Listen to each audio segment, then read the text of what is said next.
May I request everyone to please stand for the reading of the scripture? From the book of Matthew, chapter 28, verses 18 to 20. And Jesus came and said to them, All authority in heaven and on earth has been given to me.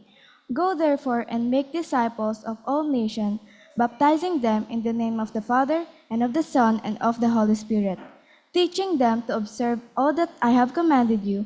And behold, I am with you always to the end of the age. Praise God. From the reading of the scripture, you may now take your seat.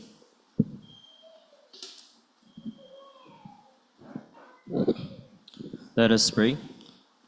Lord Heavenly Father, we thank you and we glorify you this morning, Panginoon. And we ready our hearts, Panginoon, sa aming pagsamba muli sa inyo muli ngayong umaga na ito, Panginoon. Buksan niyo po ang aming puso at isipan, Panginoon, sa aming pagsamba at pag-aawitan namin mamaya, Panginoon. Kayo po, Panginoon, ang manguna sa amin.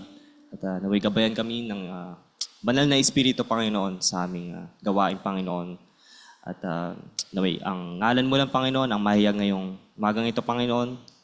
Ingatan niyo pa po ang mga membro dito, Panginoon, na papunta pa lamang, Panginoon. Kayo po ang ingat sa kanila. At naway, ang malalan ng iba, Panginoon, na ikaw lamang, Panginoon, ang dapat purihin ngayong araw nito, Panginoon. Ito lamang po ang aming pinapadalangin sa pangalan ni Kristo Jesus. Amen. At this time po, may request everyone to please stand again. And let us sing for the Lord.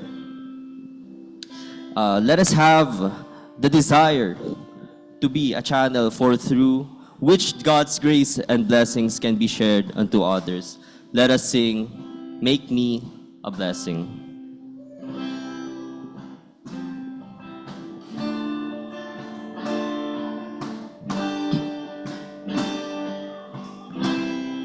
Sing. Out on the highways and byways of life, many are weary and sad. Carry the sunshine where darkness is rife, making the sorrowing glad. Make me a blessing. Make me a blessing out of my life. May Jesus shine. Make me a blessing. Oh, Savior, I pray, make me a blessing for someone today. Sing. Tell the sweet story of Christ and His love. Tell of His power to forgive. Others will trust Him if only you prove through every moment you live. May this trust given to you in your need. Love as the Master loved you. Be to the helpless a helper indeed. Unto your mission be true. Make me a blessing.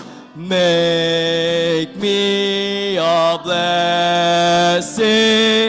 Make me a blessing out of my life. May Jesus shine. Make me a blessing, O Lord. A blessing, oh Savior, I pray. Make me a blessing to someone today. Amen. And as we continue singing for the Lord, we're echoing that the call to take the gospel into every corner of the earth, to spread the hope and love of Christ. We are united in our purpose to carry that light forward. Let us sing, Send the Light.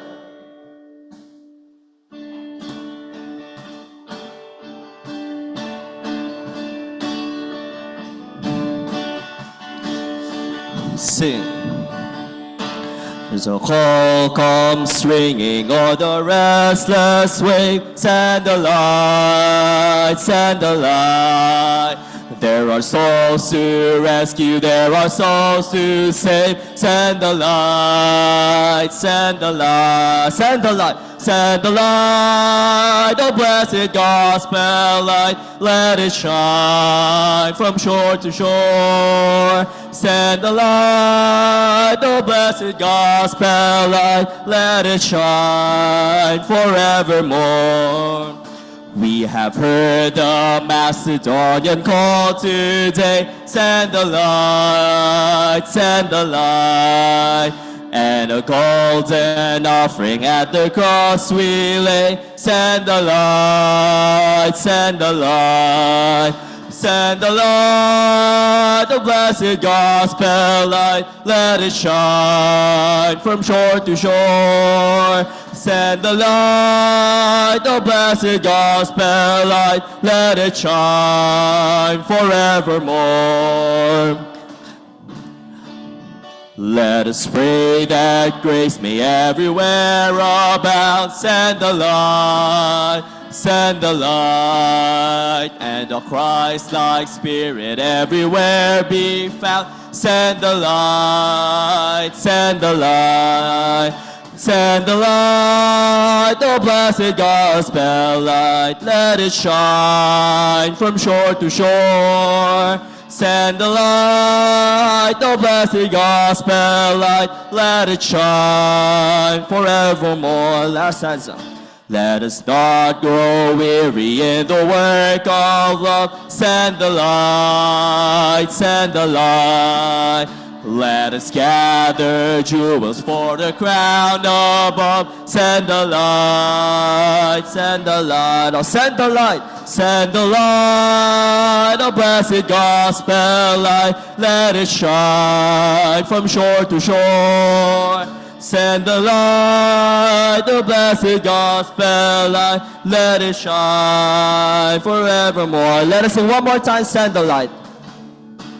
The blessed gospel light, let it shine from shore to shore. Send the light, the blessed gospel light, let it shine forevermore. Lord, Heavenly Father, we thank you, praise you, and we glorify, Panginoon. Ang aming handog na awitin para lamang sa inyo, Panginoon, pang ipahayag, Panginoon, ang iyong pagmamahal sa lahat ng tao, Panginoon. Kung paano po niligtas ang bawat tao, Panginoon, ay united kami, Panginoon, sa inyong aming mission, Panginoon, na pahayag ng inyong gospel, Panginoon. Thank you, Lord God, for your love and kindness, Panginoon. We praise you, Panginoon, sa aming pag-aawitan. At tanggapin niyo po nawa ang aming handog na awi, Panginoon, sa inyo. Nawa sa aming pagpapatuloy na aming gawain, Panginoon, ay kailangan may hayag, Panginoon, at makapanginig kami lahat, Panginoon, sa inyong salita. Dahil alam namin, Panginoon, ay lahat ng ito ay aming sasabuhay namin, Panginoon. At habang kami ay spread out sa mundo, Panginoon, ay daladala namin ng inyong salita, Panginoon, kahit saan man kami magpunta, Panginoon. At ito lamang po ang aming pinapanalangin sa pangalan ni Kristo Jesus. Amen. Marin na po tayo mo.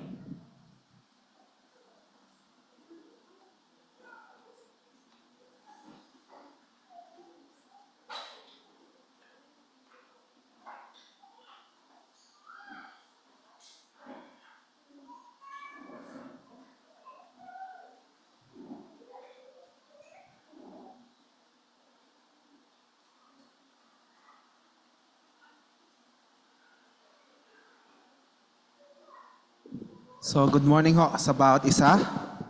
At sa oras na to ay muli tayong lalapit sa trono ng Panginoon as we have to fight our battle muli because this battle ay hindi natin kaya to. With our flesh or with our knowledge or with our strength ay hindi natin kaya to. But we can win this battle as we humble ourselves, as we call to our God kasi ito ang tinuturo sa atin ng Panginoon sa umagang ito sa atin. Sa bawat pagsubok ng sa bawat isa sa atin ay nilalaban to sa pananalangin. So patuloy tayong magpakumbaba sa Panginoon sa magitan ng pananalangin. Tayo po ay sama-samang manalangin po sa oras na ito. Dakila ka, Ama kong Diyos, na makapangyarihan sa lahat. Nandito muli kami sa iyong harapan, Panginoon, nagpapakumbaba, lumalapit, ganoon din, humihingi ng kapatawaran sa anumang pagkukulang at pagkakamali po namin, nagawa po namin sa inyo. Panginoon, bilang kayo ang aming Diyos na nagbigay ng biyayang ito na hindi masukat,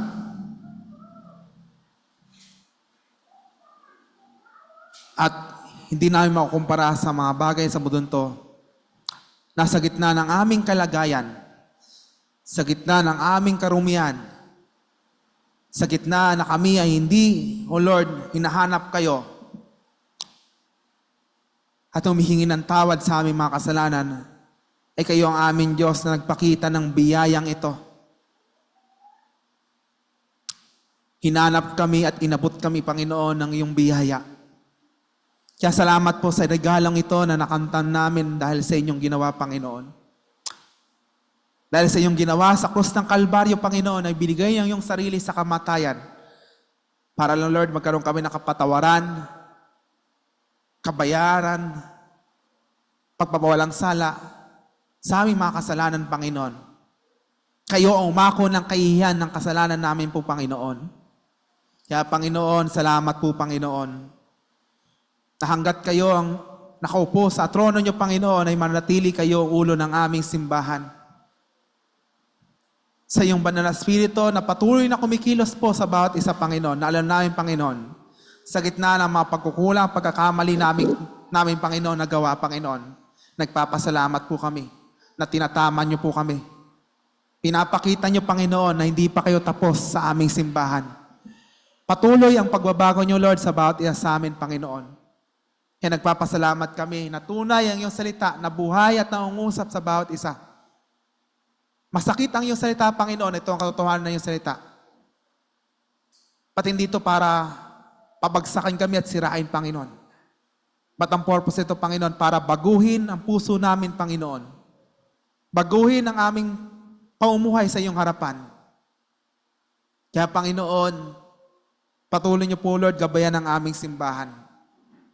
Sa gitna ng mga pagsubok ng aming simbahan, sa gitna ng mga bagay na niyayanig kami ng kaaway, Panginoon, aktibo ang gawa ng kaaway, Panginoon. Panginoon, madatnan niyo po ang iyong mga anak. Nagpapakumbaba, lumalapit sa iyong trono at pinapanalangin ang lahat ng bagay na to dahil ito lang ang tanging paraan, Panginoon, para mapagtagumpayan namin ang gawa ng kaaway para sa aming simbahan, Panginoon. Help us, O Lord, to full on the full armor of God in our daily lives, Panginoon. To be Spirit-driven in this life. Every words na nire-reveal niyo sa amin, Panginoon, ay continue to us, Lord, to illuminate us, thy truth, Panginoon. Dahil kung gagamitin namin ang laman namin at kataninuhan namin, Panginoon, dadaling kami nito, Lord, sa maling interpretasyon, Panginoon. Kaya, Panginoon, tulungan niyo patuloy kami ng iyong banal na Espiritu. Ang mga bagay na spiritual, Panginoon, ay para sa mga taong spiritual, Panginoon. Kaya nawa, Panginoon, magbibigay unawa to sa amin ang bawat salita niyo nililibil niyo sa amin sa mamagitan ng iyong banal na Espiritu na patuloy na kumikilos sa bawat isa, Panginoon. Tulungan niyo po kami pakumbaba sa inyo. Patawarin niyo lang po kami pagkakataon, Panginoon, sa pagkakataon na hindi kami nagpapasakop sa inyo. We neglect your guidance, Panginoon, as your temple po, Lord. Lord, empower us again, Lord, to fulfill our duty, Lord, to unite us again, Panginoon, and to exercise grace into our heart, Panginoon, na makita ang pagpapatawad sa bawat isa, pagkakaisa, pagpapakumbabaan, paglilingkuran ng bawat isa, at pag-uunawaan sa bawat isa, kagaya ng pinakita niyo, Panginoon, sa iyong mga disipulo. How you wash the feet of your disciples, Panginoon, that we must ought to do it, Panginoon, to have humility, love to each other, Panginoon. Lord, help us, Lord, to magnify your love to every one of us, Panginoon. And to always correct us, Lord, by your words. Help us, Lord, to stand in thy truth, Panginoon. Because your truth will set us free, Panginoon, sa maling pananaw, sa maling katuruan ng mundong to. Patuloy niyo patagin at palakasin ang aming simbahan, Panginoon. Ang bawat isa na kanya-kanyang pagsubok, personally, spiritually, Panginoon, iba-ibang pagsubok na pinagdadaanan ng aking mga kapatiran, Panginoon, alam namin, Panginoon, nasa iyong kamay ito. At inaalaw niyo ito, Panginoon, para matutunan namin na kayo ang aming Diyos na magbibigay ng tagumpay at may babaguhin kayo sa aming buhay, Panginoon. Ganon din, nagpapasalamat din po kami na patuloy kayong aming Diyos na magbibigay ng kagalingan sa mga karamdaman, Panginoon. Sa mga karamdaman na aking mga kapatiran ay patuloy kayong magbigay ng kagalingan. Sa mga kapatiran namin, di nakasama dahil may karamdaman po, Panginoon, ay kayo rin po magbigay ng kagalingan sa kaila. At ganoon din, Panginoon, patuloy kayo magbigay ng kagalingan, especially kay Pastor Gary ngayon, nakakaramdam ng sama ng pakiramdam po, Panginoon, patuloy kayo magbigay ng kagalingan sa kanya at kalakasan, Panginoon. Salamat po, Lord, na sustain niyo lahat, Panginoon, sa gitna ng mga pagsubok na pinagdadaanan sa lugar ng Kabuko, dito, Lord, sa aming simbahan, Lord. Salamat po sa buhay niya, Panginoon. Na patuloy niyo sustain ang kanyang kalusugan, ingatan niyo patuloy, Panginoon, at patuloy kayong magbigay ng kagalingan sa kanya sa oras na ito. Ganun din, Panginoon, para kay Dabdab na patuloy ingatan ang kanyang kalusugan at maging maayos sa kanyang pag-check up, Panginoon. Patuloy niyo siyang tulungan sa mga pangailangan niya, at especially kay Brother Andrew at Ate Marisa. Ingatan niyo po, Panginoon, sa patuloy lang pagpunta sa BGH, Panginoon, at maging maayos ang kanyang mga check up, mga follow-up, Panginoon, at mga testing na ginagawa po, Panginoon. Ganun din kay Ate Cecil, ilalapit din po namin sa inyo ang kanyang magandang resulta ng kanyang CT scan at sa kanyang nalalapit na reversal operation, Panginoon. We entrusted again, Panginoon, kung paano kayo nagpumilos po nung simula, Panginoon. Alam namin, Panginoon, muli kayong kikilos at magpipakita kung gaano kayo makapangyarihan sa buhay ni Ate Cecil, Panginoon, at sa loob ng iyong simbahan.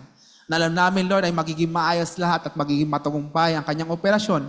Ang kanyang mga pangailangan ay patuloy niyo i-provide, Panginoon, dahil ang iyong yaman ay hindi namin kayang ubusin, Panginoon.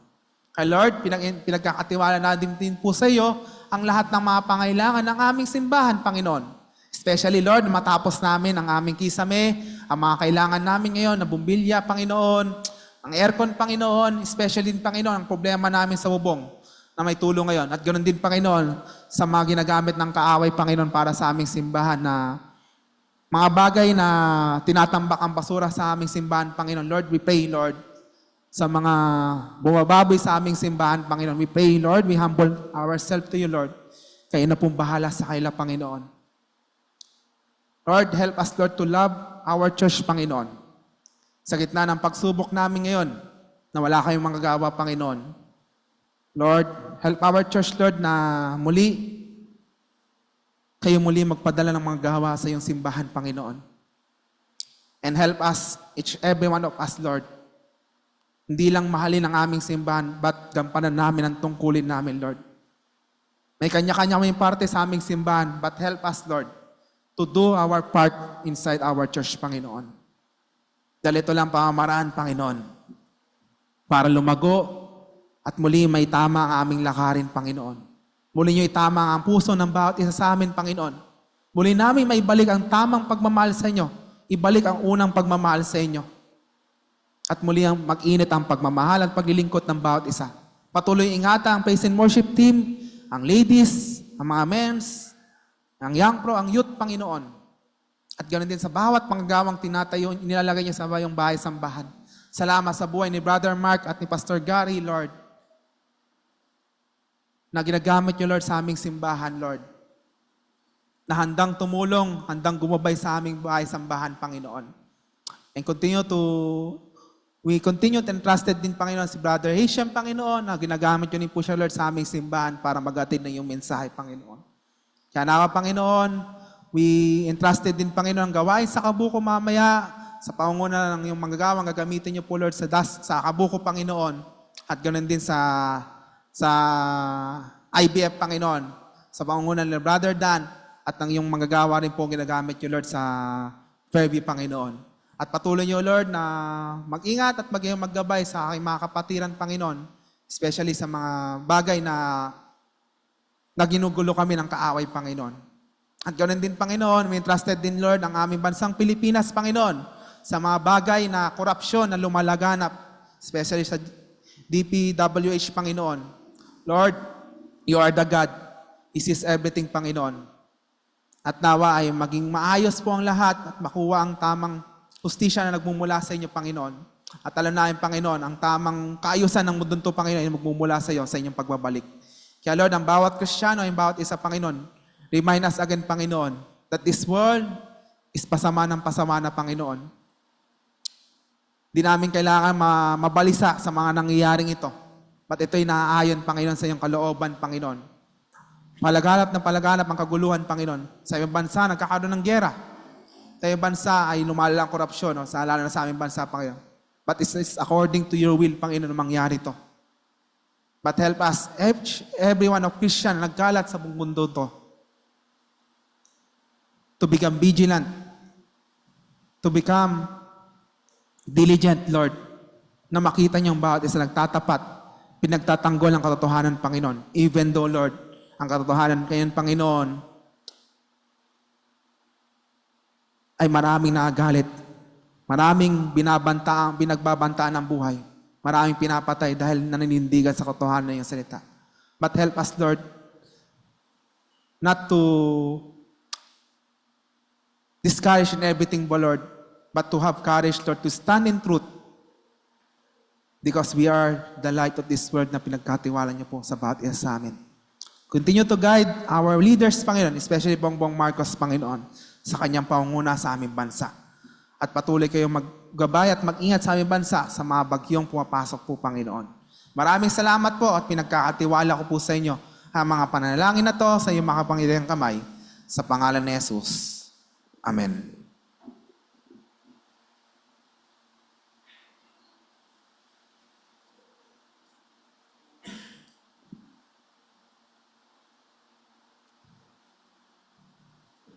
Niling ko pang bawat isa na tumayo as we sing our response song. Hear our prayer, O Lord. Hear our prayer, O Lord. Give light thy ears to us, and grant us thy peace.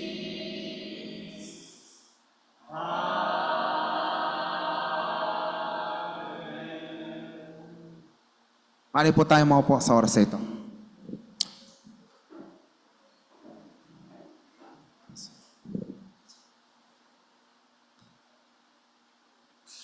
So this time ay bigay na po natin ang oras na to sa ating mensero sa oras na ito.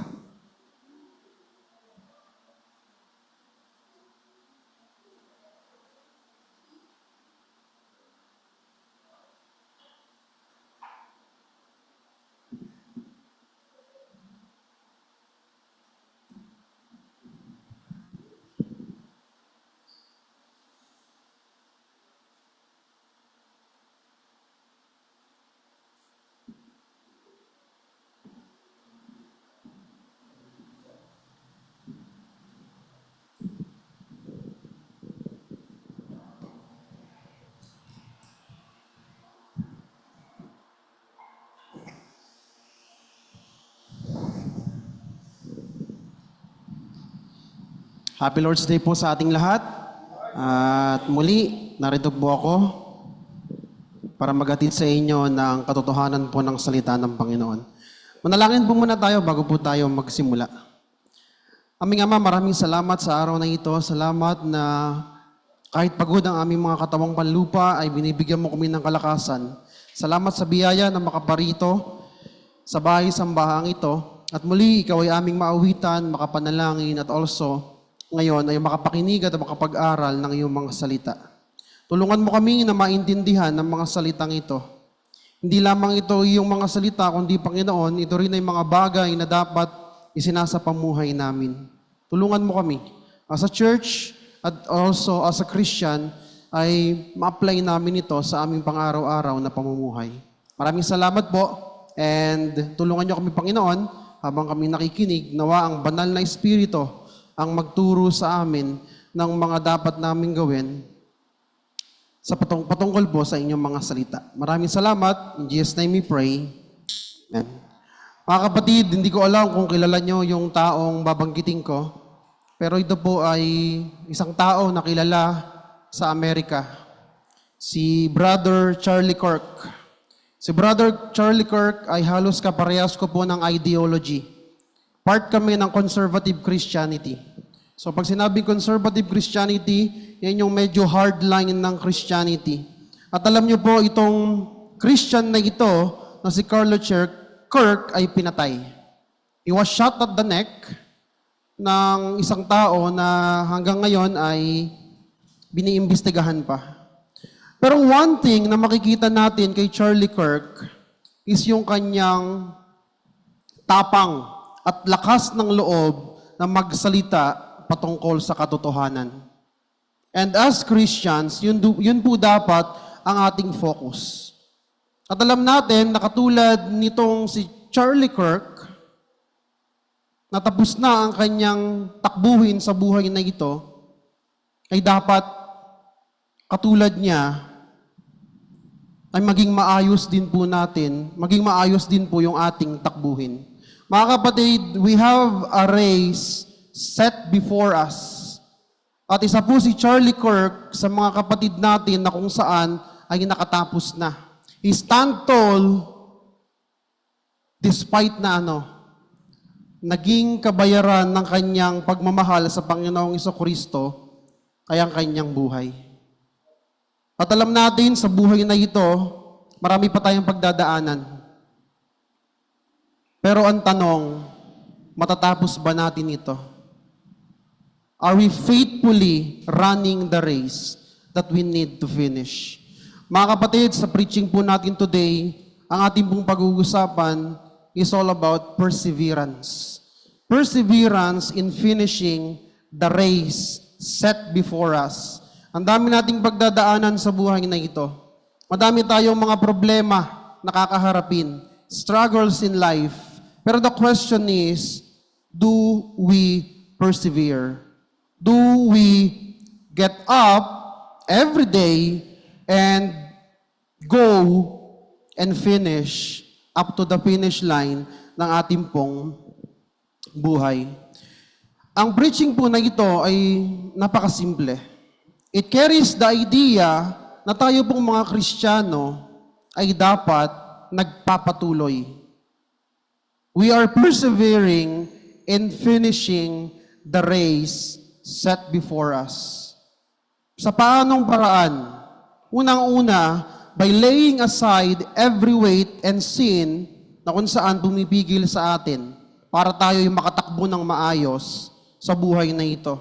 And also, with running with endurance. And lastly, magagawa po natin tong finishing the race by looking to Jesus and considering His examples.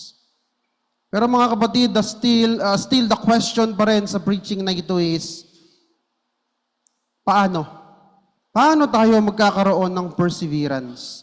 At paano tayo mag-persevere o makakatapos hanggang sa dulo ng ating takbuhin? For Charlie Kirk, tapos na ang takbuhin niya. Although it is a bad note, o kumbaga bad end, pero sa mata ng Panginoon, good and faithful servant itong si Charlie Kirk. Sa ating mga buhay pa, the question is, are we persevering? At paano natin magagawa ito? Dito po sa preaching na ito, pag-uusapan natin yung 4 biblical duties ng isang Kristiyano how to persevere in life. Lalong-lalo na kung dumadaan tayo sa mahirap na parte ng ating buhay. Alam ko, mag-a-agree kayo lahat. Madaling maging Kristiyano kung maganda ang buhay. Maayos ang buhay, ang sarap maging Kristiyano. We praise Jesus. Nagka-problema, nagkasakit, may namatay na kapamilya, nawalan ng trabaho, kinuha ang anak.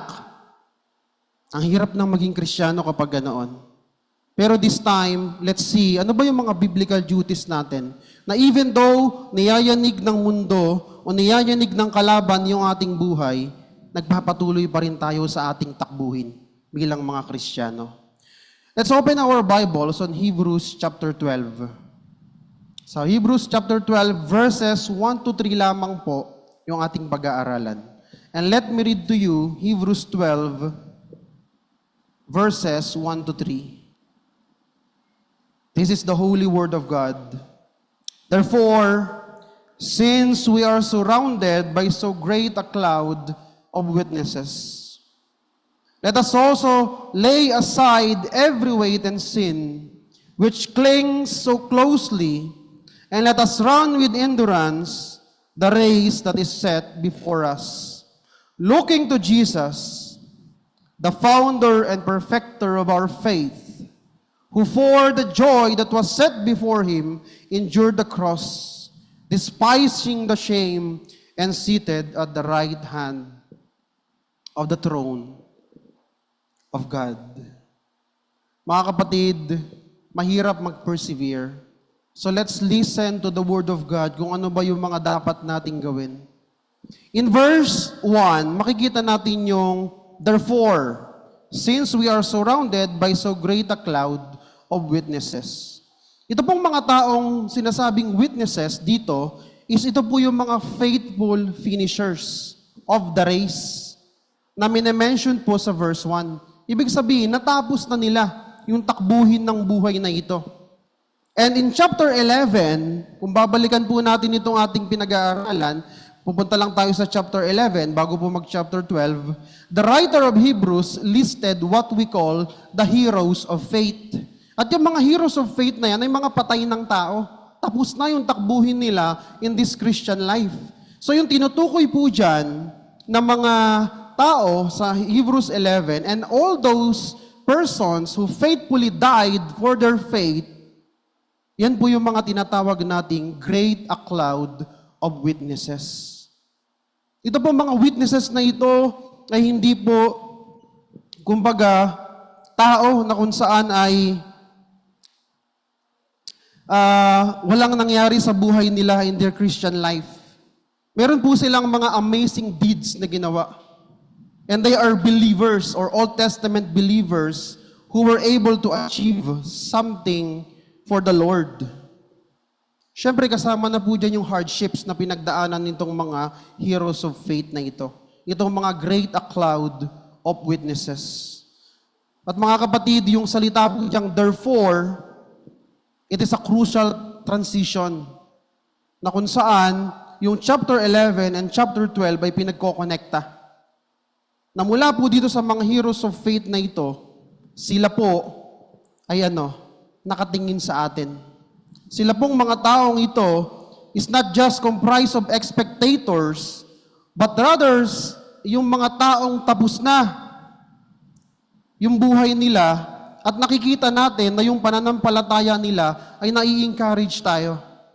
Kung paano man sila namuhay noon, yun yung dapat makita natin. And we see that as our witness. Hindi po yan spectator. Baka kasi iniisip nyo, sila ay nasa isang stadium, tayo tumatakbo, tapos pinapalakpakan nila tayo. No. It's not them looking to us. It's us looking to them. Kumbaga, witness sila na meron silang pananampalataya sa Panginoon, kaya't nakatapos sila sa takbuhin na meron sila. Ngayon, marami tayong mga witnesses. At let me include yung isa nga na sinasabi ko po sa inyo, si Charlie Kirk. He died for the gospel. Every time na pupunta siya sa isang eskwelahan, anong bukang bibig niya? Christ died for you. Christ died for you. Mahal ka ni Kristo. Kilalanin mo siya. At every time na ginagawa niya yon, nagiging alanganin din ng buhay niya. At nitong isang araw nga lang po, namatay siya. At that's one of our witness, na kung saan, pag tinignan natin siya, for the glory of Christ, gusto ko rin maging ganito. At mga kapatid, itong mga cloud of witnesses, ulitin ko, hindi po sila nakatingin sa atin. Sila Abraham at itong mga binabanggit po sa chapter 11 ng mga heroes of faith, ay hindi po yan nakatingin sa atin. Bagkos, bilang witnesses natin sa totoong pananampalataya, dapat po tayo ay nakatingin sa kanila. At dahil nakatingin tayo sa kanila, dyan po natin makikita na itong mga taong ito, even though they face hardships, or sometimes it cost their lives to follow the truth, to follow the gospel, to believe in Christ, still they manage by the grace of God to finish the race. Kaya nakatingin tayo sa kanila. Pero mamaya makikita natin yung greatest witness na meron tayo. Hindi po sa mga heroes of faith makikita. Siyempre, nasa ating Panginoong Yesukristo. Ano yung first duty na dapat nating malaman? Unang, yan po ay nasa verse 1 pa rin. Therefore, since we are surrounded by so great a cloud of witnesses, let us also lay aside every weight and sin which clings so closely. Mga kapatid, this phrase contains let us. So, ibig sabihin, it is a reference to those Hebrews na kung saan sinusulatan. Pero, it also a reference para sa lahat ng Christian. Lahat tayo ay we need to lay aside. That's the first duty. Let us lay aside every weight and sin which clings so closely. Ito pong writer ng Hebrew instruct the Christians to lay aside every weight. Inuutusan niya yan. Ano ba itong mga every weight na ito? Yung ito pong every weight na tinutukoy sa verse ay kaiba po yan sa kasalanan. Dahil yung kasalanan dito na tinutukoy, syempre kasalanan po yan. But every weight all refers to the main burden weighing the Hebrews during this time. Ito po yung Levitical system, yung legalistic mind na meron sila. Oppressive po kasi ang legalism. At itong legalism na ito, yung nagpapabigat ng kanilang mga puso at na kanilang pamumuhay. Pero also, in the extended explanation ng every weight, ito rin po yung mga experiences natin everyday sa ating pong worldly existence. Marami tayong mga bigat o burdens, extra baggages na dinadala. Yan po yung mga every weight. Na kung saan minsan nagpapabigat sa atin para po tayo ay makatakbo. Hindi natin matapos yung race na meron tayo sa ating Panginoon. Kaya minsan kapag malungkot ang isang Kristiyano, kapag binubugbog ng problema, yung every weight, bigat na yan, minsan hindi nag-church. But that is a wrong idea of being a Christian. Pag mas malaki ang problema, mas mabigat yung weight na tinatawag, dapat mas lumalapit ka sa Panginoon, mas nag-church ka. Bakit? Isa ito sa duty mo para matapos mo yung race na meron ka sa Panginoon. Lay aside every weight. Gaano man yan kabigat, magpatuloy. Gaano man yan kabigat, ipikit ang mata, walk by faith, not by sight, look unto Jesus. Yan po ang sinasabi ng writer Hebrew. At minsan, parang itong mga every weight na ito ay lagi na lang natin ginagawang justification not to attend church services. Kasi ako ngayon broken-hearted. Kasi mabigat ang aking problema ngayon. Kapatid, mas mabigat, mas dapat lumalapit tayo sa Panginoon. Bakit? Ito pong mga every weight o itong mga bigat natin sa buhay, it diverts, binabago nito yung attention natin. Imbis na nakafocus tayo sa Panginoon, nakafocus na tayo ngayon sa problema natin. At also, it kills our enthusiasm for the things of God. Dati nagbe-pray ka, ngayon wala na. Kasi ang iniisip mo na isa, parang wala naman nangyayari. Puro na lang din naman problema ang nangyayari sa buhay ko. Mga kapatid, sa isang takbuhin, sa isang karera, nagpapapayat ng isang tumatakbo.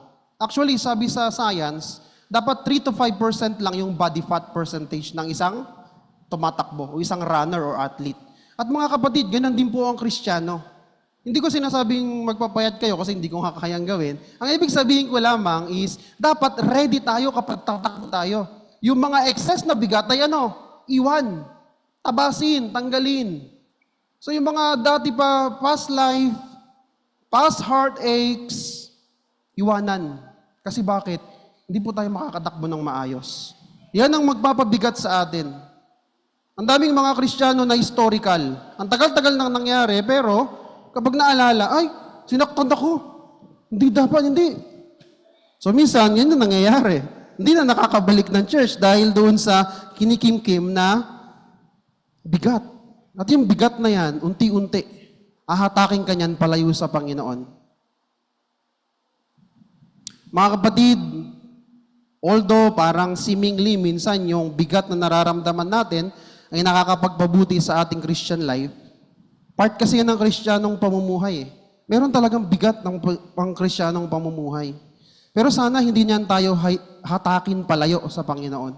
Kundi mas lalo pa niya tayong ilapit sa Panginoon. Kung gaano kabigat ang takbuhin, kung gaano kabigat yung dinadala natin, dapat yun yung mas tumatakbo tayo papunta sa Panginoon. Kasi doon tayo matatapos ang ating takbuhin. It's either magtapos tayo ng good and faithful servant or bad or unfaithful servant ang ating kalabasan.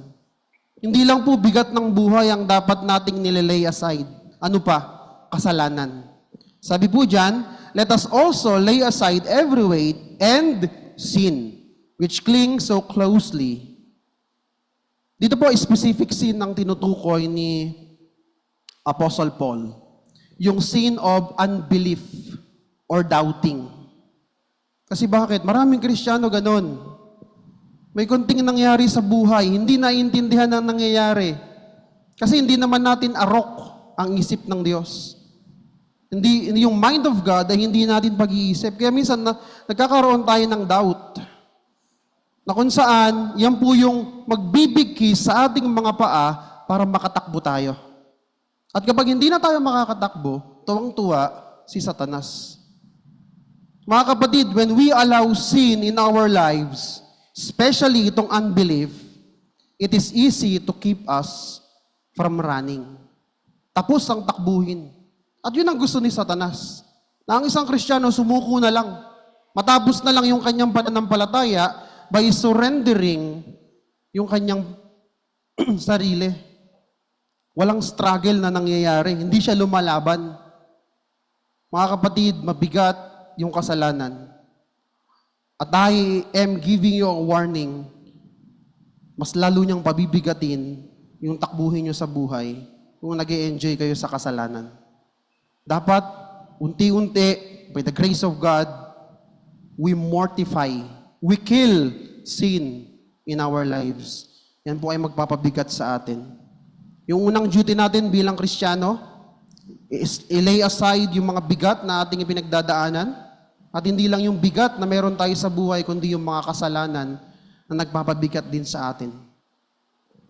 Hebrews 4:15, ano pong sabi dyan? Napakagandang verse.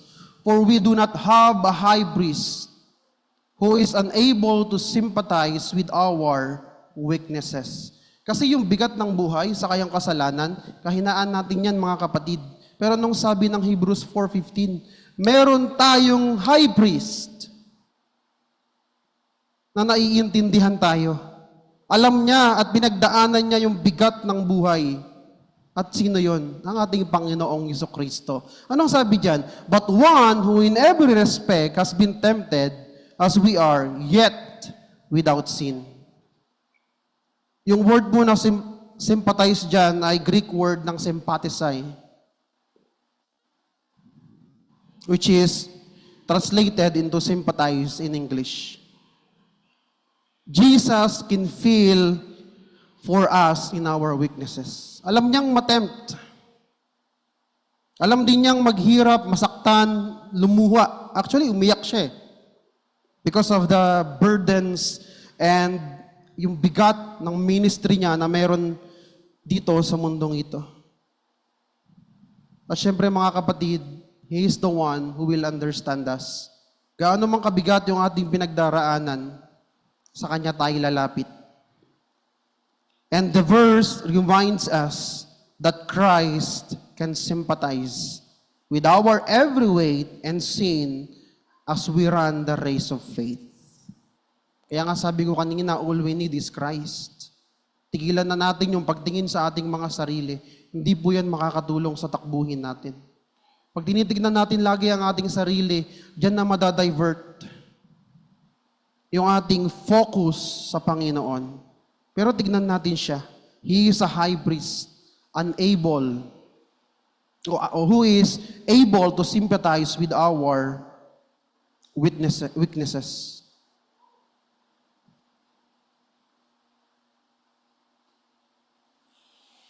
Totoo, yung bigat at yung kasalanan ay sisirain tayo.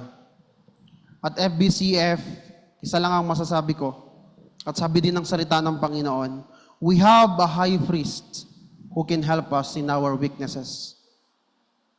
Kapatid mo, pwede naman. Kumbaga, kapatid mo sa Panginoon, lapitan mo, pwede.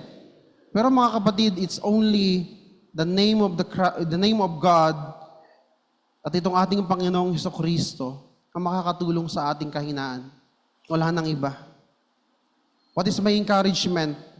The first duty that we need to do para magkaroon po tayo ng patuloy na pagtakbo or perseverance in our faith, let us strive to lay aside every weight and sin. Ano yung ikalawang duty natin bilang Kristiyano? Let us run with endurance the race set before us. After po nung verse na yon, sabi dyan, and sing which clings so closely, and let us run with endurance the race that is set before us. Ito pong endurance is a translated English word mula po sa isang Greek word na tinatawag na homopony. Hopomone, rather. So ito pong hopomone, it means determination, to keep going, regardless of the temptation to slow down or give up. Ibig sabihin, nagpapatuloy ka kahit sobrang hirap na. Dati po, meron akong tinatawag na running era. Tumatakbo rin ako dati. At once in a blue moon, ay naging payat ako. Tumatakbo ako sa mga fun run. At kapag patapos ka na, parang ang bigat na ng buong katawan mo. Tapos yung paa mo, masakit na talaga siya. Pero yung endurance, ganito po yan. Tumatakbo ka, sobrang bigat na. Pero, nagpapatuloy ka pa rin. That's the beauty kung meron kang yung ginagawa mo yung second duty, which is running with endurance. Kahit sobrang hirap ng buhay, siguro naman, wala magsasabi dito na perfecto ang kanilang buhay. Lahat naghihirap tayo. Pero anong encouragement ng salita ng Panginoon? Let us run with endurance. And that is our second duty para matapos po natin ang takbuhin natin sa buhay. At paano po mangyayari itong endurance na ito? Siyempre, kailangan natin ng training. Kailangan natin ng self-discipline. Kasi kung hindi, wala pong endurance. Titigil tayo kaagad, madali tayong matatalo sa takbuhin ito. Ano po yung sinasabi diyang the race set before us? Ito pong race ay isang ancient Greek word. Ito po ay salitang agon. Yung pong agon na yan is translated into English na agony. So alam nyo talaga na yung race ay may kinalaman saan? Agonizing experience. Mabigat, masakit. At talagang mag-struggle ka. O magkakaroon ka ng conflict habang tumatakbo ka sa race na ito. Kaya nga tinatawag na ang Christian path is what? A narrow path. O konti lang ang dumadaan dun sa narrow path. Kasi bakit? Ayaw natin ng paghihirap. Sino ba naman ang magugustuhin mo ng paghihirap? Pero in Christian life, normally, we will face conflicts and struggle.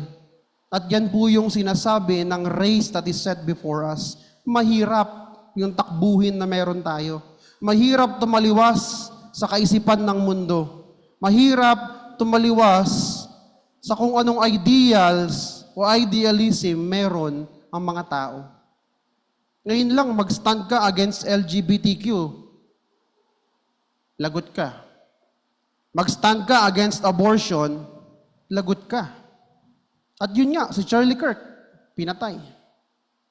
Because of his faith, because of the truth na kanyang pinapakalat. At ganyang kabigat, ganyan yung agony na mayroon tayo sa takbuhin natin. Once again, uulitin ko, ang takbuhin Kristiyano ay hindi madali. It is full of conflict and struggle. So kung nag-expect po tayo ng Kristiyanong pamumuhay na very peaceful, so maling daan po yung dinadaanan natin. Because even Christ did not promise heaven on earth kung isa kang Kristiyano. Walang ganun. Kaya itong race na tinatakbo natin ay napakabigat po nito. And we need to be serious sa takbuhin ito. Hindi tayo pwedeng Christian na pabanjing-banjing lang. Relax lang. Kasi bakit? Takbuhin ito. Takbo. At kung isa kang sundalo, at ikaw ay medyo babagal-bagal, makakaranas ka ng dobleng paghihirap. Pero hindi naman tayong mga sundalo. Pero kung titignan niyo po yung paghihirap ng buhay na ito, masasabi niyo sa dulo na it's all worth it kapag nakita niyo na ang Panginoong Jesucristo. Walang sayang sa buhay mo kahit naghihirap ka sa mundong ito. Basta sa dulo, kasama mo ang Panginoong Jesucristo. 1 Corinthians 9:24, anong sabi diyan? Do you not know that in a race, all the runners run, but only one receives the prize?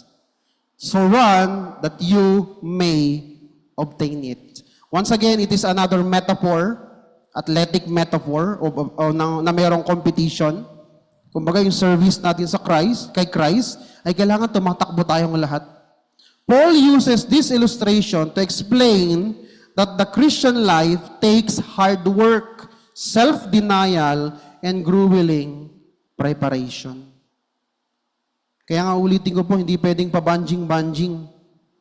Everyday, nagbabasa ng salita ng Diyos. Everyday, hinahanda ang sarili.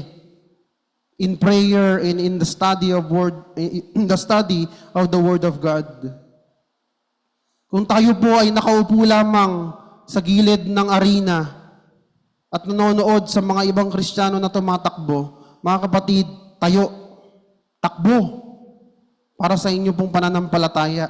Train diligently. Your spiritual race depends on it. Huwag na po tayong maging kumbaga, spectator, na nakikita natin na yung iba, busy sa gawain ng Panginoon, tayo, problema pa rin tayo kung anong lot and block ang bibilin natin sa isang subdivision. Dapat hindi na yun ang ating iniisip. Busy dapat tayo sa gawain ng Panginoon. We must run the race. We must go doon sa narrow path na tinatawag tayo ng Panginoon. Application, mga kapatid, dito sa part na ito. Ulit-ulitin ko, meron tayong takbuhin. At itong takbuhin na ito, it is what we call race of sufferings. It is an active race na meron tayo. At syempre, dapat kailangan nating may pagsunod. God has set before us, before you and me, and each of us, meron tayong a race to run. The question is, mga kapatid, FBCF, are we running the race with endurance? Meron pa ba? Meron pa bang endurance na natitira sa atin? At yan po ang encouragement sa atin ng verse na ito. Manakbo po tayo. Maglakad tayo para sa ating Panginoon na mayroong endurance, and we need to persevere to finish the race. Pumunta po tayo ngayon sa verses 2 to 3, which is dalawang duty yung ating pag-uusapan. Sabi po dyan, diretsong-diretso, verse 2, looking to Jesus, the founder and perfecter of our faith. our third duty is to look upon Christ. Una, anong duty natin? Lay aside every weight and sin. Ibig sabihin, yung mata natin hindi dapat nakatingin doon sa nagbibigay ng bigat sa atin at doon sa kasalanan natin. We also what? Duty number 2, run with endurance. Third duty, ang focus dapat natin na yan, si Kristo. Ang pinakamatinding witness na meron tayo, ang pinakamatinding heroes of faith na meron tayo, o hero of faith na meron dapat tayo, na kung saan nag-i-inspire sa atin na tumakbo ay sino? Si Kristo. Dapat sa Kanya tayo nakatingin. Bakit? Our principal encouragement is found in the person and work of Christ. Wala nang iba. Sino ang ating supreme example of faith in the race? Ang ating Panginoong Jesucristo. He is the founder, which means the originator and preeminent example, or the supreme example ng pananampalataya at ng pagmamahal sa Diyos Ama. It could be translated pioneer, leader, captain, or originator. It means that Christ is the source, the initiator, and the leader in regard to our salvation. He is the pioneer, the one who begins and takes the lead. Kaya kapag tumatakbo tayo, nakatingin tayo sa ating pinuno, sa ating leader, which is Jesus. And also, Jesus is the author, the originator of all faith. He is also the perfecter. It expresses the idea na kung saan, perfect completion. Alam niyo po ba na doon sa cross, tapos na ni Kristo yung laban. Anong sabi niya? It is finished. His work was finished and the work was perfected. Anong kailangan ng Kristiyano? To believe and to accept that in our life, si Kristo lamang ang tanging paraan at ang ating titingnan para makatapos po tayo sa ating takbuhin. Mabigat man ang takbuhin, kung kay Kristo po tayo nakatingin, alam ko po, sa dulo, siya ay ating makakapiling. Mga kapatid, anong sabi pa dyan sa kasunod ng verse? Hindi lang si Kristo ay founder and perfect, at hindi lang dapat nating tignan. Tignan natin din also yung who, for the joy that was set before Him, endured the cross. May joy pa rin kay Kristo, even though naghihirap na siya sa cross. Jesus did not regard the cross itself as a joy. Pero, yung pagtatapos o yung fulfillment or accomplishment ng kalooban ng Ama, yun yung joy na meron siya. Kasi bakit? Through the cross, doon magkakaroon ng salvation. Yung mga taong mananampalataya sa Kanya. Anong sabi dyan? Endure the cross. Jesus was able to endure the cross because He understood the good that would come out of it. Anong mangyayari kapag natapos na yung paghihirap niya sa cross?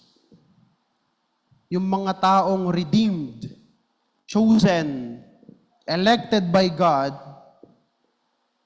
ay magkakaroon ng kaligtasan sa Kanya. Christ took up the cross and was treated as a transgressor, a vile sinner, yet He endured with patience and perseverance. Kaya mga kapatid, kapag titignan natin si Kristo, one thing na dapat natin tignan is yung Kanyang paghihirap.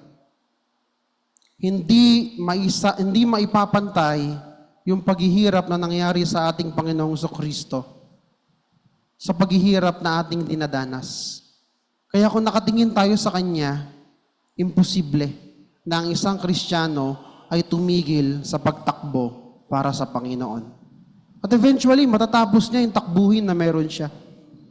Ano pang meron? Hindi lang endured the cross. Hindi lang Jesus endured the cross. He also despised the shame. Alam ko po na ang crucifixion is a shameful form of execution ng Roman Empire. Actually, forbidden nga po ang mga Roman citizens na makrucify. Kasi nga, ito ay shameful. Nakakahiya. Undignified death. Pero ano nangyari? Jesus despised the shame and accepted it willingly. Kamusta tayo mga kapatid? Kapag ba tayo naghihirap sa buhay, are we accepting the pain, yung sakit at yung hirap? Just like our Lord, who endured the cross and despised the shame. Anong sabi dyan? Jesus despised the shame and accepted it willingly for the sake of His Father's reward and the joy brought by the anticipation of the reward. Ano yung reward? Maligtas tayo. Because only by Christ's death on the cross, doon lamang tayo magkakaroon ng salvation. Walang ibang paraan. Kaya nga sa Garden of Gethsemane, anong sabi niya? Kung pwede na lumagpas sa akin, let this cup pass from me. Pero anong sabi ng Panginoon, ng Diyos? No. You must die. And you must endure the cross, and you must despise the shame. Hinihintay ka ng mga taong ililigtas mo. And that's what happened. Namatay ang ating Panginoong Jesucristo. At ano pa po? Kasunod ng verse na yan, ay sinasabi rin, the joy that was set before Him endured the cross, despising the shame, and is seated at the right hand of the throne of God. Dahil po dyan, ang ating Panginoong Jesucristo ay nailoklok sa highest place of honor and greatest power and influence. Nasaan po siya? At the right hand of the throne of the Father. Hindi po yan nangangahulugan na parang, kumbaga, mas mababa ang God the Son sa God the Father. It only talks about the honor and the power na meron ng ating Panginoong Jesucristo. Na kung saan nagpapatunay na ang ating Panginoong Jesucristo ay tunay na Diyos. Philippians 4:12-13. Apostle Paul speaking to the Philippi church. Sabi niya, I know how to be brought low. I know how to abound. In any and every circumstance, I have learned the secret of facing plenty and the hunger, abundance and need. Verse 13, I can do all things through Him, through Christ, yung Him, si Christ po yun, who strengthens me. Mga kapatid, si Apostle Paul, alam natin, he is a great man of faith. Maraming nangyari sa buhay niya. Nagutom, na shipwreck, binugbog, halos mamatay na, kinulong, still, he worshiped God. He endured sufferings and trials for his service to Christ. Dito makikita natin yung isang tao na even though hirap na sa buhay, hirap na sa takbuhin ng kanyang buhay, pero nakatingin pa rin kanino? Kay Kristo. At yun ang sinasabi ng verse, ito yung sinasabi ng salita ng Panginoon sa atin. That we should look to Christ. Para saan? Yung verse 13 ng Philippians 4, I can do all things through Him who strengthens me. Naghihirap tayo sa buhay Kristiyano. And the only thing na pwede nating, kumbaga, we need to rely ay saan? Sa kapangyarihan na meron si Kristo. Paul is able to face all circumstances because of Christ's power in him. And by looking at Christ, we can also, Christians, have that power. At syempre, makakapagpatuloy po tayo sa ating takbuhin. Mga kapatid, as we run the race of faith, like Apostle Paul, we will experience suffering in this life. Pero yun nga po, sa ating mga difficult times in this life, do not look away from Christ, but look to Christ. Minsan, madaling tanggalin ng mata sa kay Kristo. Pero, ang encouragement sa atin ng salita ng Panginoon, we need to continually set our eyes before the perfecter and the founder of our faith, ang ating Panginoong Jesucristo. Lastly, yung fourth duty na meron tayo, consider Him. Yung Him po dyan ay si Kristo pa rin. Consider Him who endured sinners such hostility against Himself. Hindi na po ito bago sa atin na ang ating Panginoong Jesucristo ay naghirap. Who endured from sinners such hostility. Jesus faced hostility and endured even the cruel cross. Hanggang sa dulo ng kanyang buhay, hanggang sa kamatayan. Actually, His own people is the one who cried out against Him, crucify Him, crucify Him, crucify Him. Sarili mong kababayan, sarili mong kalahi mo, sinasabihan ka na ipako ka sa krus. Mabigat po yan para sa ating Panginoon. Pero ano nangyari? Nagpatuloy lang ang ating Panginoon until makamit niya yung kamatayan na makapagliligtas para sa atin. Ano pang sabi dyan? The next phrase, bakit natin kailangan i-consider si Kristo o yung kanyang mga example ng kanyang paghihirap na kung saan doon siya nag-endure.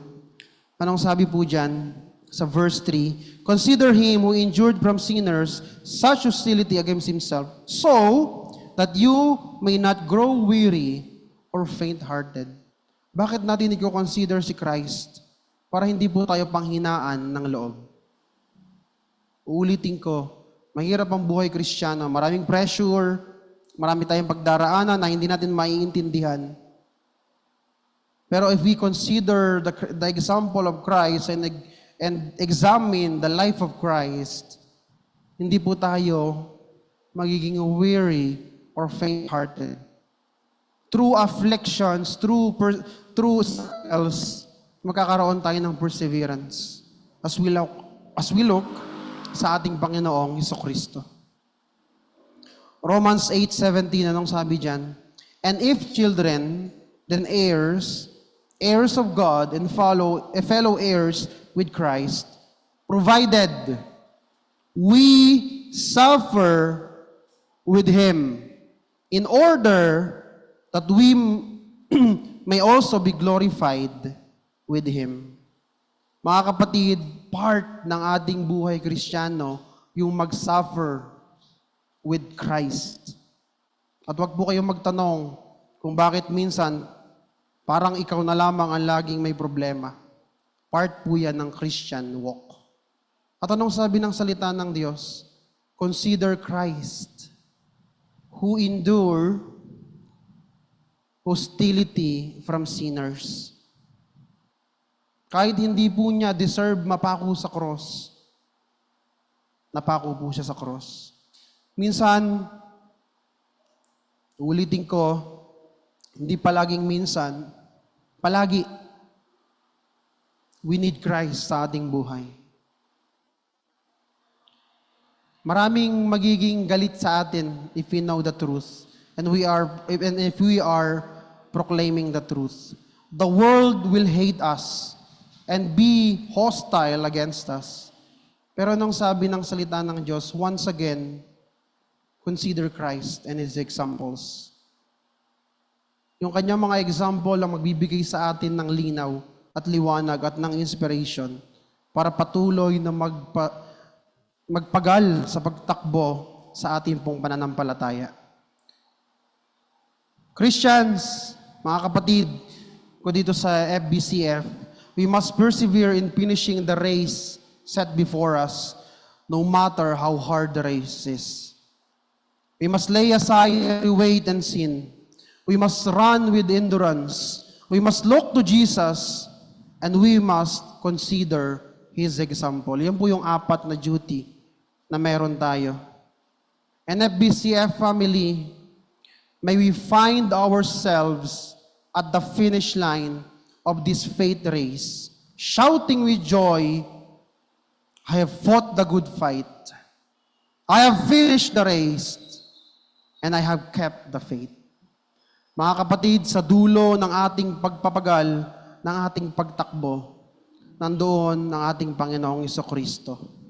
At naniniwala ako, anumang paghihirap na meron tayo, sapat na ang ating Panginoong Jesucristo na maging greatest reward na meron tayo sa ating takbuhin bilang mga Kristiyano. Salamat sa Panginoon. Tayo po'y manalangin. Ama, we acknowledge na ang buhay na ito ay hindi para sa amin, kundi para sa iyo. Alam namin na ang buhay din na ito ay isang takbuhin na mabigat at hindi namin alam kung anong mga pwedeng mangyari sa amin along the way.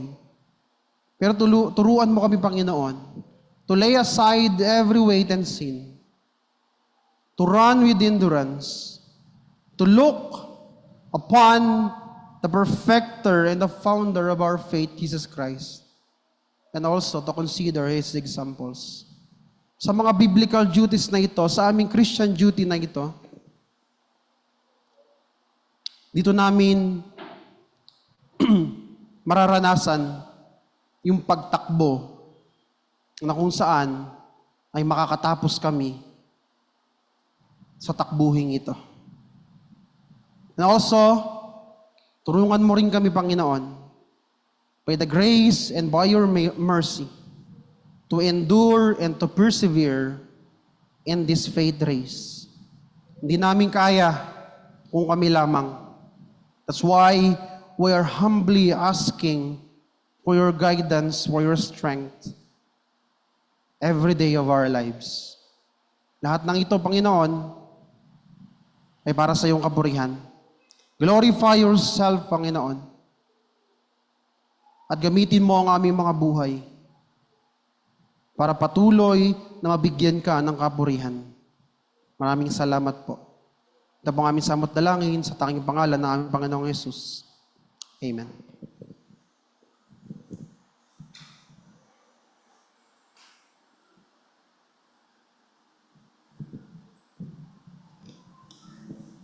May I request everyone to please stand for the reading of the scripture? From the book of 2 Corinthians, chapter 9, verses 6 to 8. The point is this: whoever sows sparingly will also reap sparingly, and whoever sows bountifully will also reap bountifully. Each one must give as he has decided in his heart, not reluctantly or under compulsion, for God loves a cheerful giver, and God is able to make all grace abound toward you, so that having all sufficiency in all things at all times, you may abound in every good work. Praise God for the reading of the scripture.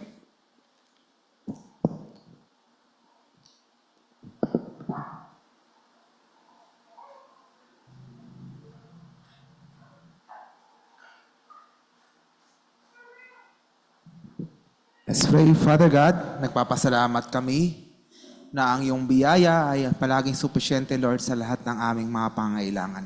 Kaya Panginoon, salamat sa iyong pagkakaloob ng lahat ng aming mga pangailangan. At ito'y umaapaw palagi at sakto palagi, Lord, na pinagkakalam niyo. Kaya nawa, Panginoon, bilang pagsamba namin patuloy, ay tanggapin niyo ang aming kapo, aming mahandog. At ganoon din aming mga pinangakong salapi, Panginoon, na patuloy yung gagamitin ito, Panginoon, sa patuloy na pagpapalawig ng iyong pangalan sa lupang ito.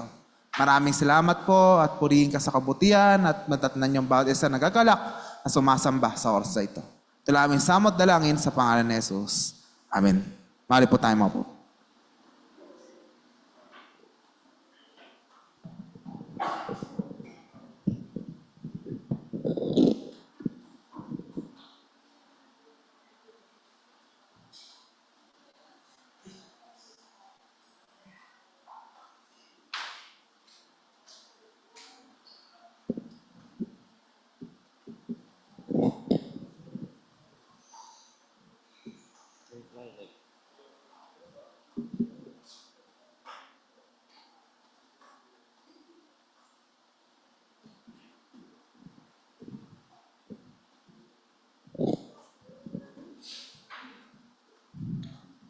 At habang inabot na po ang ating kapo, ay tayo pong lahat ay tumayo muli at ating pong awitin ng ating closing song, Take My Life and Let It Be.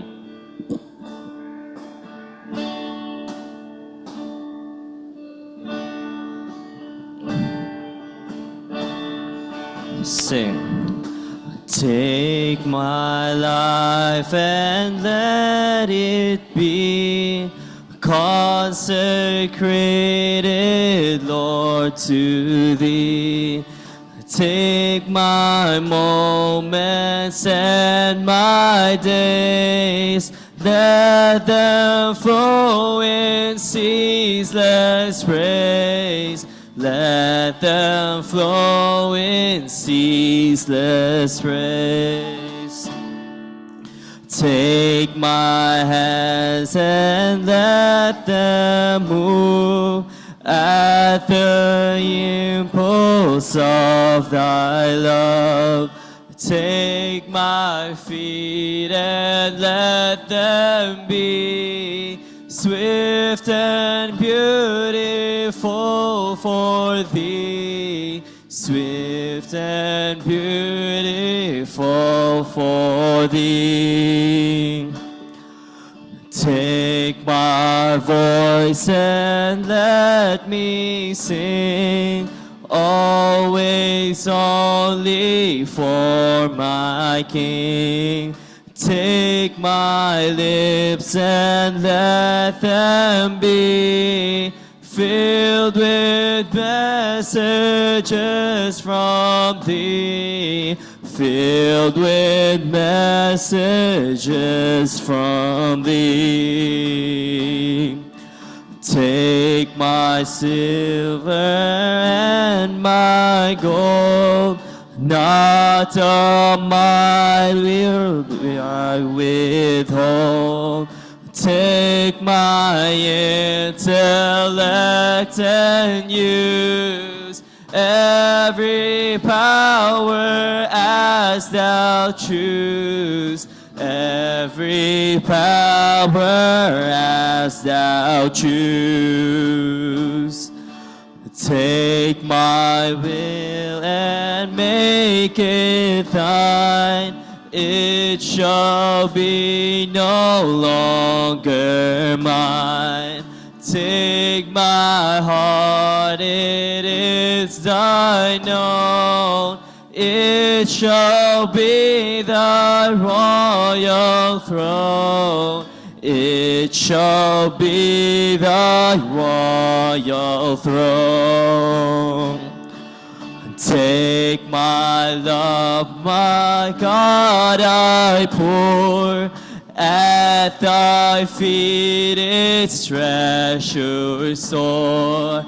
Take myself and I will be ever only all for Thee. Ever only all for Thee. Hinihiling ko po si Pastor Gary upang wakas tayo sa panalangin.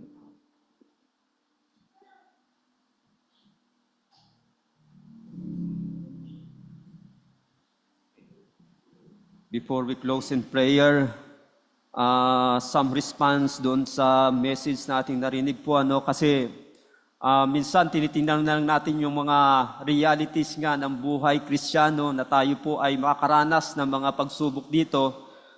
But then, sometimes, hindi natin nare-realize din yung gaya ng sabi ni Apostle Paul sa 2 Corinthians chapter 4, verse 17, "For our light affliction here on earth, which is but for a moment, is working for us far more exceeding and eternal weight of glory."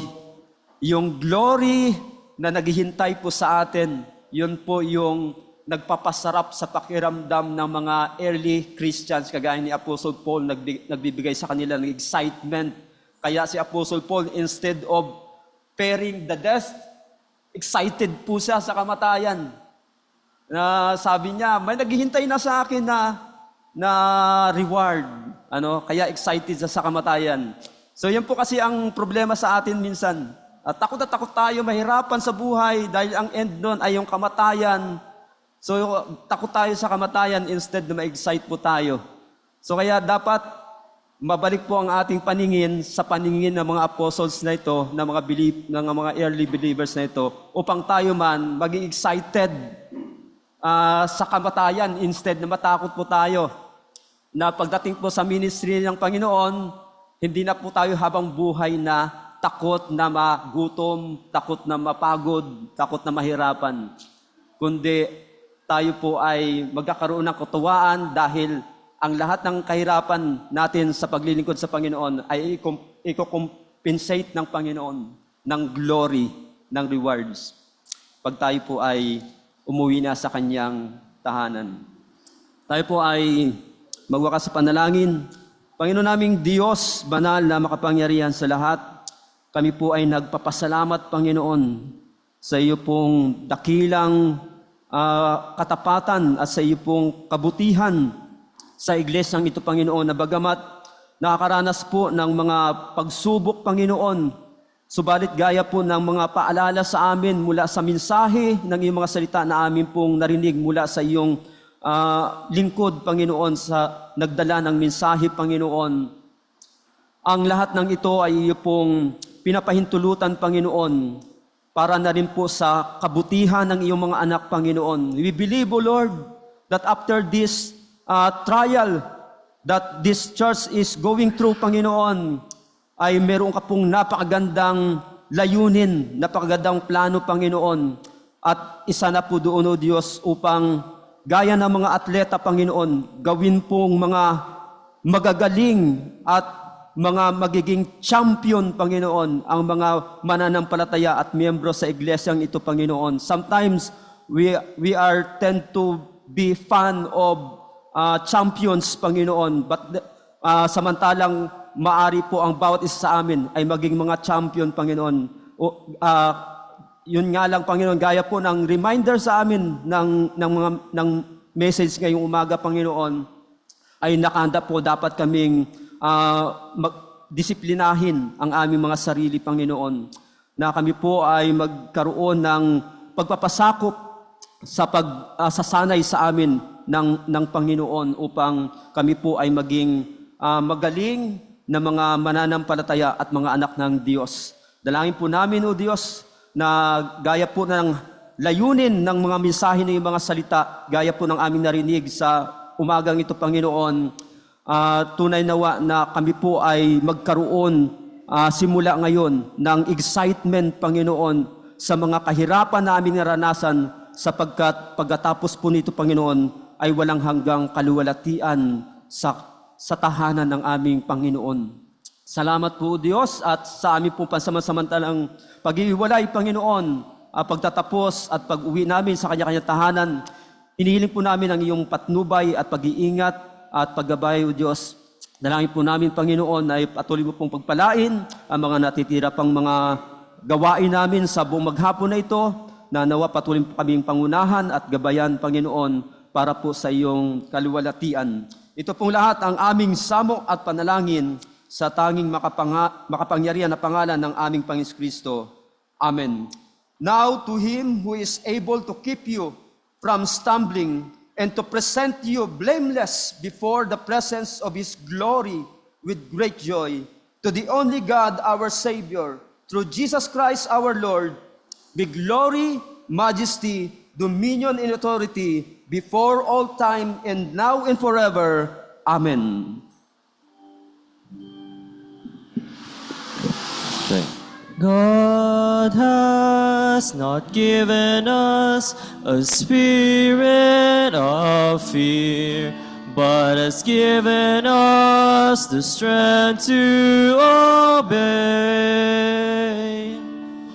With power and sound mind, with love the unfailing kind, oh, be not ashamed of His way. May the Lord find us faithful. May His word be our banner held high. May the Lord find us faithful every day, though we live, though we die. Mga kapatid, daladalawang pa ako ng Panginoon na ikay higit na managumpay sa mga araw darating. Kaya wala kang papangambahan.